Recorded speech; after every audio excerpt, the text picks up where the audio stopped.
Now, my feeble brain screwed this up. I mean, it's an easy derivative.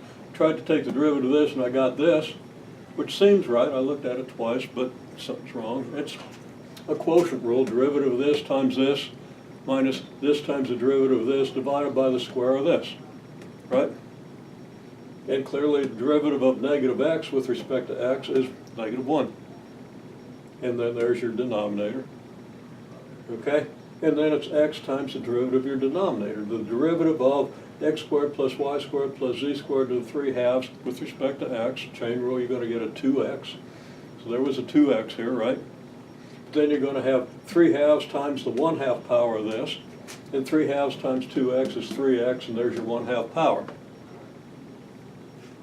Factor out the 1/2 power, and you're left with the first power of this, right? Well, you factor out the 1/2 power and then divide it. You got the 1/2 power over the third power, right? Which gives you the 5/2 power. Then it looks like you've got x squared minus 3x squared. And then plus, well, minus y squared. Actually, something's wrong here. No, it isn't. Okay. So it's 3x squared minus this. And that gives you 2x squared minus y squared minus z squared.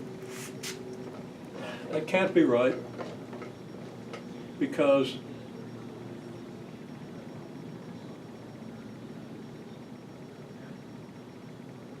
that's right. Divergence of the field has to be 0. I was thinking about something else. I was thinking about the density and stuff. Okay?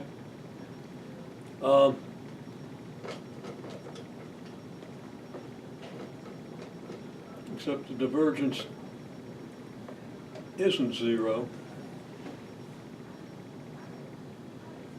within the Earth, because the gravitational field varies within the Earth, right? Okay, and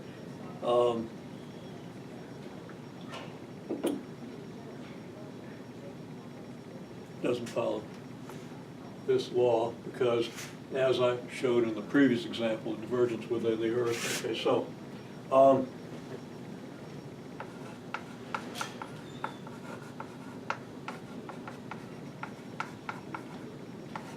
outside the Earth, this is a case, because that's what the field is. So I confused myself by combining two quantities. I'm kind of doing this off the cuff.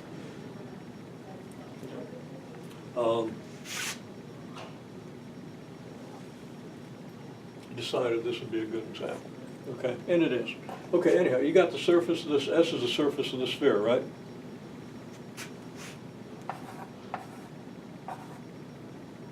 Integral over the surface is of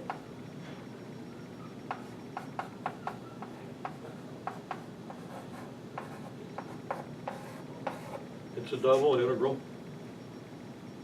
of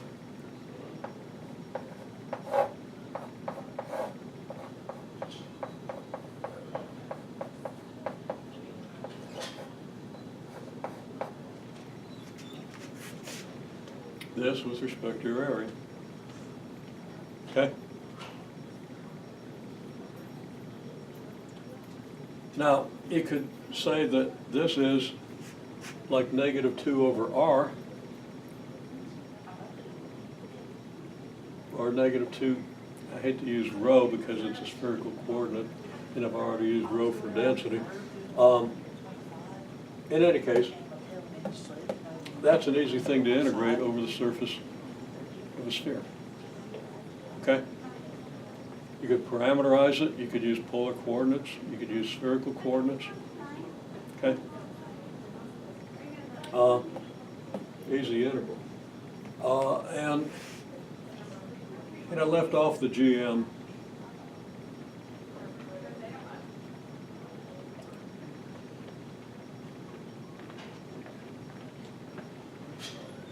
Don't have room to write it in, but everything, well, here.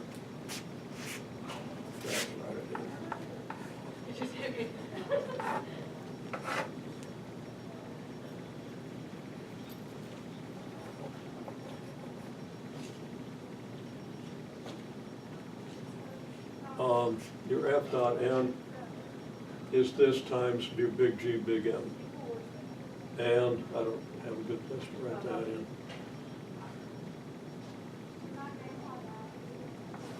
I can write it here.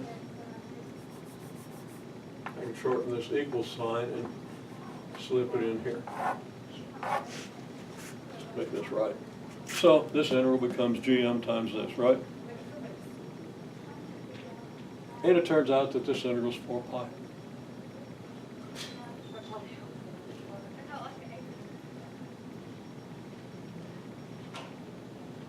Four pi times GM. I'm actually getting 4 pi times the radius, you know, the little a.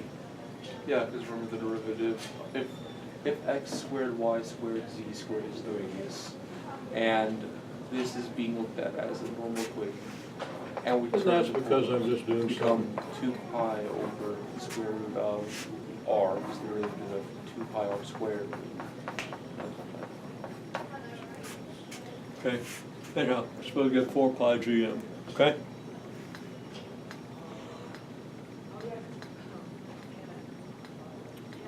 The implication of this is that the integral of this over the volume of the Earth, the integral of divergence over the volume of the Earth has to equal 4 pi GM. Okay? So it's like you have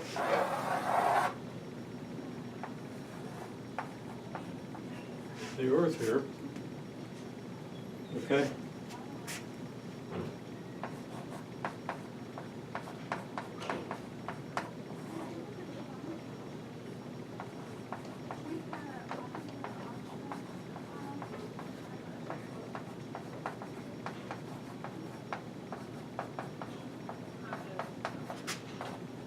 This is 0 everywhere outside the Earth.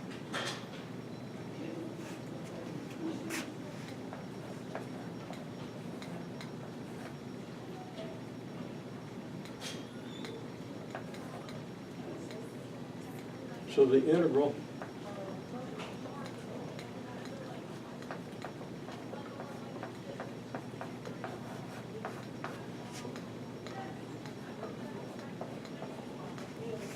of this over the inside of the Earth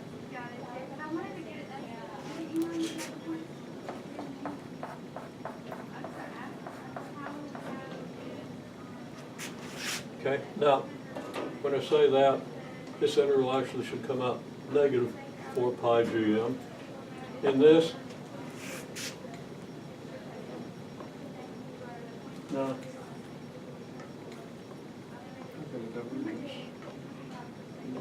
I'm messing up with the signs, but again, I'm going to ask you to reconcile them, okay? I've got the negative here, that's a negative power, so that would be positive. Anyhow, we'll work it out, okay? So just work out the details. The integrals are relatively simple, okay? I mean, that's basically the integral of 1 over rho in where rho is the spherical coordinate, right? Okay. But then it's times your rho squared sine theta and all that stuff, right? Sine phi. So you end up with a rho in the numerator that you're integrating over the whole sphere. So it's going to be rho squared over 2. And with the limits 0 to 2 pi and 0 to pi for phi and theta, and rho goes from 0 to a, you end up with this. So, you know, try it in a couple of coordinate systems. It's good exercise for everything you're going to be tested over. And it also gives you a little more appreciation in terms of gravitation, which you understand pretty well. The power of this theorem, okay? And you then apply this, especially in electrostatics, to get the electric field of a long straight wire or the electric field of a plane distribution. The whole idea is, instead of big G, big M, you have the charge. K times Q. Okay? That's the flux over any surface that surrounds a charge. So you make a cylindrical surface around a long straight wire, and you can conclude the way the field falls off as you move away from the wire. Or a large plane, which is kind of like a capacitor, two parallel plates. So that's in the future in your physics, but again, it applies, and that's just the beginning of how this thing applies. And this is only one aspect of the divergence theorem, called Gauss's law. Okay?